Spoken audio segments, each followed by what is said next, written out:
Hey guys, my name's Sophia. I like to read. Let's get into it. Today's book is The Book Thief by Marcus Zuzak.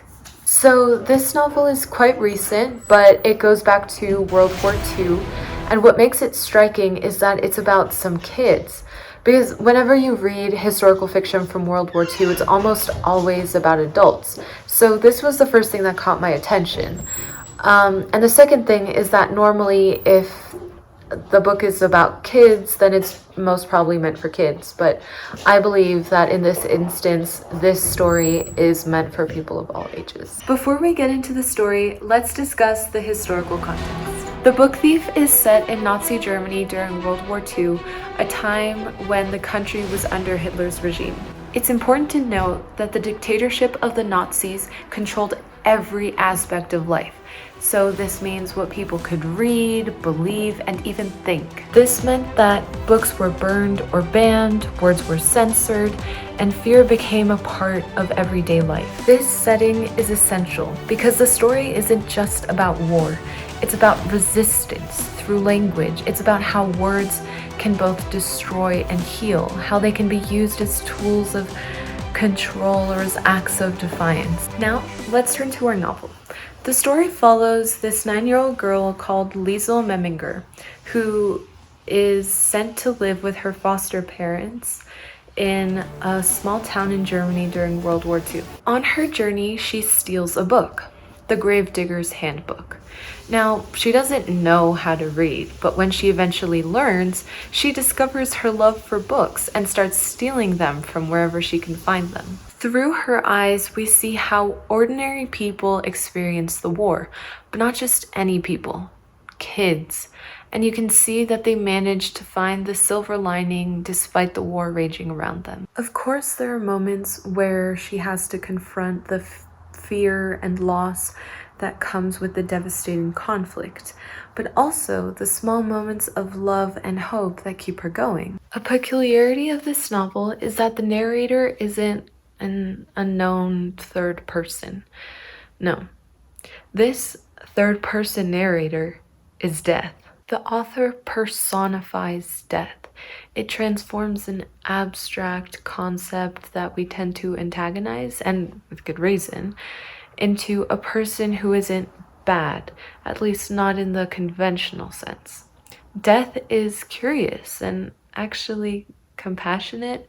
It's fascinated by the highs and lows of humanity. It's a constant presence in our lives, breathing down our necks, but it's a storyteller that witnesses our narrative unfold as small acts of kindness, courage, and love continue even during war. The first theme we'll discuss is the importance of words. This is at the heart of the novel. Words are everywhere. They're used to spread hatred and propaganda, but also comfort and hope. Liesel learns that language can shape the world for better or for worse. Through her growing love of reading and storytelling, the book reminds us that words are never neutral. They can destroy, but they can also heal. Think of the intricacies of language and the connotations of words. These things shape how we perceive words and how we can use them to carry out our messages. Language has purpose. A second theme is the power of caring. This theme is intertwined with the juxtaposition of Liesel's literal surroundings, her war-torn village, the world war going on in Europe and beyond, and the ideological indoctrination. Those all point to suffering and dehumanization. This is contrasted with the people around Liesel, her foster parents, her best friend, and other close friendships with other characters that share a bond of empathy and caring. This is especially important because when you're forced into a context full of hate, lies, and coercion, the only way to fight back is with compassion and kindness, no matter who it is. That is resistance, not letting them change your perception of humanity. The third theme we'll be exploring is tied to our previous idea, and it's the nuance of humanity. No one is purely good or bad. Even in a time of war when cruelty and fear dominate, we see glimpses of kindness, guilt, and love in unexpected places. Suzak makes his characters complex and contradictory, just like real people. And through Death's narration, we see humanity as both fragile and persevering, capable of destruction but also compassion. Now, it's my favorite quote time. The Book Thief. Last line. I have hated the words and I have loved them, and I hope I have made them right. So basically, The Book Thief turns out to be a short story that Liesl writes. And so that was the last line of her short story.